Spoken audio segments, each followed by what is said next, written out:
నమస్తే, welcome to news pulse. నేను తరంగిణి. తెలంగాణలో సన్న వరి సాగు చేసిన రైతులకు ప్రభుత్వం గుడ్ న్యూస్ చెప్పింది. రైతుల ఆదాయాన్ని పెంచడంతో పాటు ధాన్యం ఉత్పత్తిని పెంచాలని లక్ష్యంతో సన్న వరి బోనస్ పథకానికి ప్రభుత్వం ఆమోదం తెలిపింది. ఈ పథకం కింద రాష్ట్ర వ్యాప్తంగా 24 లక్షల మంది రైతులకు మొత్తం 649 కోట్లను చెల్లించనున్నారు. డిసెంబర్ 22 నుంచే బోనస్ నిధులు జమ ప్రక్రియ ప్రారంభమవుతుందని అధికారులు ప్రకటించారు. సన్నవరికి ప్రభుత్వం ఇప్పటికే ప్రకటించినట్లుగా ప్రతి క్వింటాలకు 500 రూపాయల చొప్పున అదనపు ప్రోత్సాహకాన్ని అందించనుంది.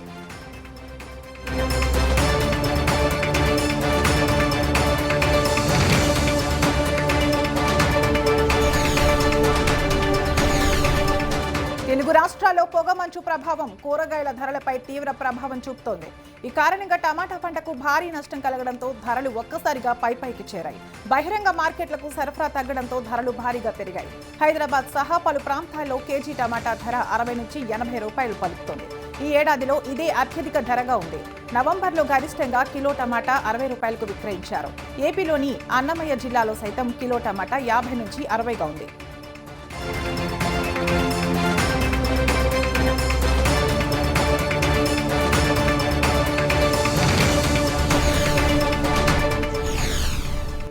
రేపు ఆంధ్రప్రదేశ్ వ్యాప్తంగా పల్స్ పోలియో కార్యక్రమం నిర్వహించనున్నారు. 5 ఏళ్లలోపు వయసున్న చిన్నారులందరూ తప్పనిసరిగా పోలియో చుక్కలు వేయించాలని మంత్రి సత్యకుమార్ యాదవ్ తల్లిదండ్రులకు సూచించారు. రాష్ట్రంలో గ్రామాల నుంచి పట్టణాల వరకు ఈ డ్రైవ్ విస్తృతంగా జరగనుంది. రాష్ట్ర వ్యాప్తంగా మొత్తం 54 లక్షల మంది చిన్నారులను గుర్తించగా వారి కోసం 38,267 పోలియో బూత్లను ఏర్పాటు చేస్తారు. బస్టాండ్లు, రైల్వే స్టేషన్లు, విమానాశ్రయాల వంటి రద్దీ ప్రాంతాల్లో కూడా ప్రత్యేక టీంలను అందుబాటులో ఉంచుతారు.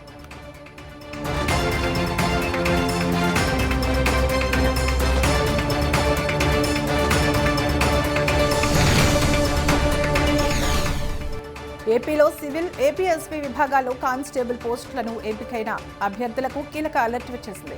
ఈ నెల 22వ తేదీ నుంచి పోలీస్ శిక్షణ అధికారికంగా ప్రారంభం కానుంది. ఈ విషయాన్ని రాష్ట్ర డీజీపీ హరీష్ కుమార్ గుప్తా వెల్లడించారు. రాష్ట్రంలోని 21 పోలీస్ ట్రైనింగ్ కాలేజీలు, జిల్లా శిక్షణ కేంద్రాలు, బెటాలియన్లలో ఈ శిక్షణ ఇవ్వనున్నారు. అభ్యర్థులు 21వ తేదీన తమకు కేటాయించిన శిక్షణ కేంద్రాలకు చేరుకోవాలని అధికారులు సూచించారు.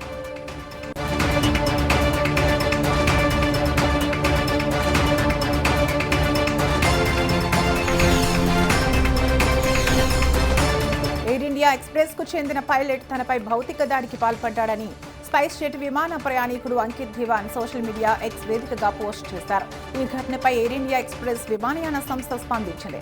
పైలట్ ను విధుల నుంచి తొలగించినట్లు తెలిపింది. ఢిల్లీ విమానాశ్రయంలోని టెర్మినల్ 1లో ఈ ఘటన జరిగింది.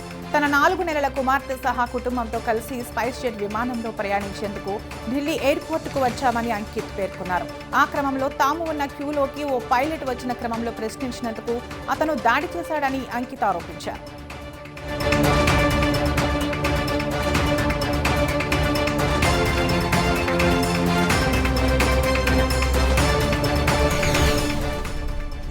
అసోంలో శనివారం ఉదయం ఘోర రైలు ప్రమాదం జరిగింది. సైరాంగ్ నుంచి ఢిల్లీ బయలుదేరిన రాజధాని ఎక్స్ప్రెస్ హుజాయ్ జిల్లాలో ఏనుగుల మందను ఢీకొట్టింది. ఈ ఘటనలో 8 ఏనుగులు మృతి చెందగా ప్రమాదం ధాటికి రైలు బోగీలు పట్టాలు తప్పాయి. రైలు ఇంజన్తో పాటు 5 బోగీలు పట్టాలు తప్పినట్లు రైల్వే అధికారులు వెల్లడించారు. అయితే ప్రయాణికులు ఎవరికీ ఎలాంటి ప్రమాదం జరగలేదన్నారు. తెల్లవారుజామున 2 గంటల ప్రాంతంలో ఈ ఘటన చోటు చేసుకుంది.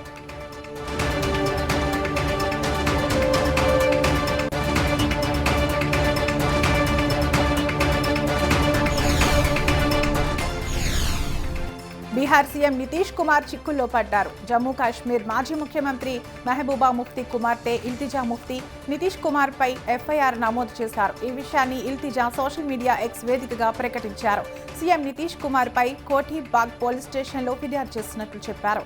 ఒక ముస్లిం మహిళ ముసుగును బలవంతంగా తొలగించడం ద్వారా ఆమె గౌరవానికి సీఎం భంగం కలిగించారని అన్నారు.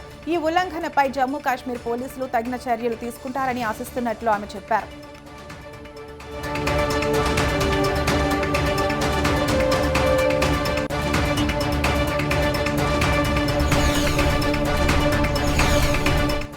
భారతదేశంలోని టెలికాం కంపెనీలు త్వరలో మొబైల్ రీఛార్జ్ ప్లాన్ల ధరలను మళ్లీ పెంచే అవకాశం ఉందని తెలుస్తోంది. అమెరికాకు చెందిన ఫైనాన్షియల్ కంపెనీ మోర్గాన్ స్టాన్లీ నివేదిక ఈ మేరకు తెలిపింది. ఈ పెంపు 16 నుంచి 20% వరకు ఉండవచ్చని నివేదిక స్పష్టం చేసింది. దీంతో కోట్లాది మంది మొబైల్ వినియోగదారులపై ప్రత్యక్ష ప్రభావం పడనుందని విశ్లేషకులు చెబుతున్నారు. 2026 ఏప్రిల్, మే నెలల్లో ఈ ధరల పెంపు అమల్లోకి వచ్చే అవకాశం ఉంది.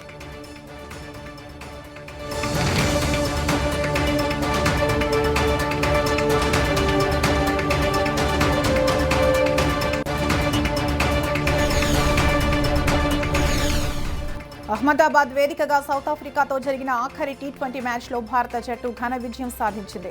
సూర్యసేన సౌత్ ఆఫ్రికాపై 30 పరుగుల తేడాతో గెలిచింది. ఈ 5 వికెట్ల నష్టానికి భారత్ 231 పరుగులు చేయగా సౌత్ ఆఫ్రికా 8 వికెట్ల నష్టానికి 201 పరుగులు చేసి ఓడిపోయింది. 5 టీ20ల సిరీస్లో పొగమంచు కారణంగా 4వ టీ20 మ్యాచ్ రద్దు కాగా భారత్ 3-1 తేడాతో సిరీస్ కైవసం చేసుకుంది.